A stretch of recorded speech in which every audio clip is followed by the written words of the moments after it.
So why is AI not good enough to summarize copious amounts of natural language data in the form of philosophical sentences?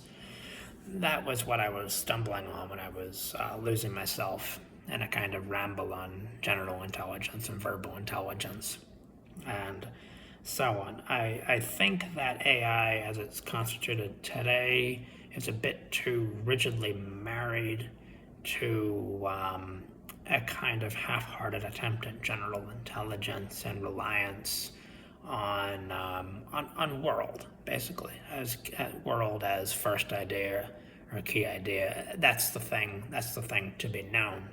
That that what to do and the power to be increased if we were to analyze our way into a Nietzschean context, that I would say that those are more important. So the how much and what problem we solve, problems being a plural concept by its nature.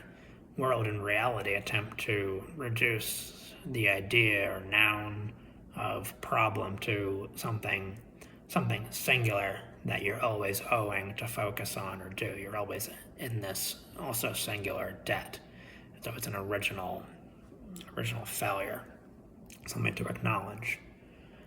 And again, why focus on this dilemma, general and verbal, or spatial and verbal intelligence? Why not just liberate intelligence from these two branches and go a third way?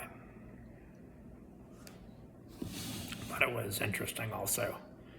The coffee was hotter 5 minutes ago. Maybe it was 10 minutes. So we had the steaming as well in the background. And why write a book? Birth of a New Mind. How are we gonna do it? I think with the two-column composition method, some declaration of dictionaries, tables of values, some constant mindfulness of relation, kind of proportion between the left-hand side of free-flowing, not so free, flowing sentences and the right-hand side where we keep in mind this table of values, glossary values, like, if I had 100 points, whatever these points are, who cares, to distribute, if I were a modern, I put, say, at least 51 in the concept where, maybe 29 and when, because these are households of singular monolithic nouns, space, time, or world, reality, so on.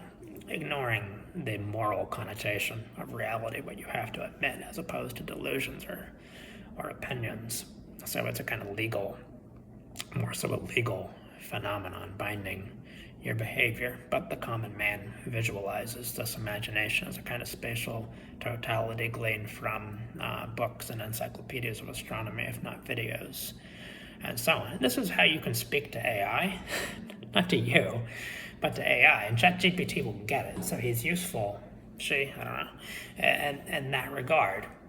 But I think that AI, unless you were to tell it explicitly and constantly reminded system prompts, then not so much overvalue a single monolithic where as what's to be known.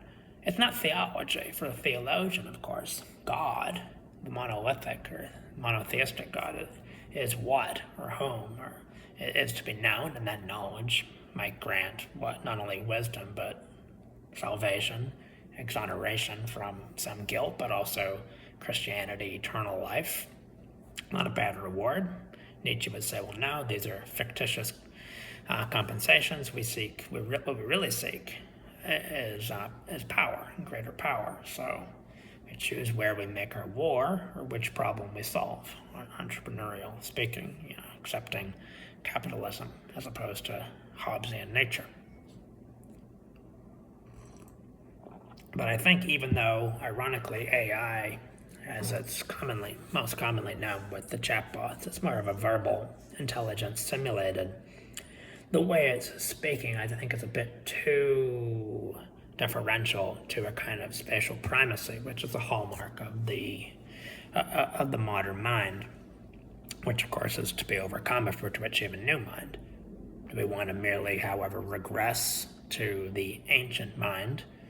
Again, this is a stupid temporal juxtaposition. But as I said, that's primarily a whatful intelligence, or shapeful, formful. Throw the neologisms until one sticks. But of course, maybe we're just making worthless meme coins, but don't even have a consistent blockchain.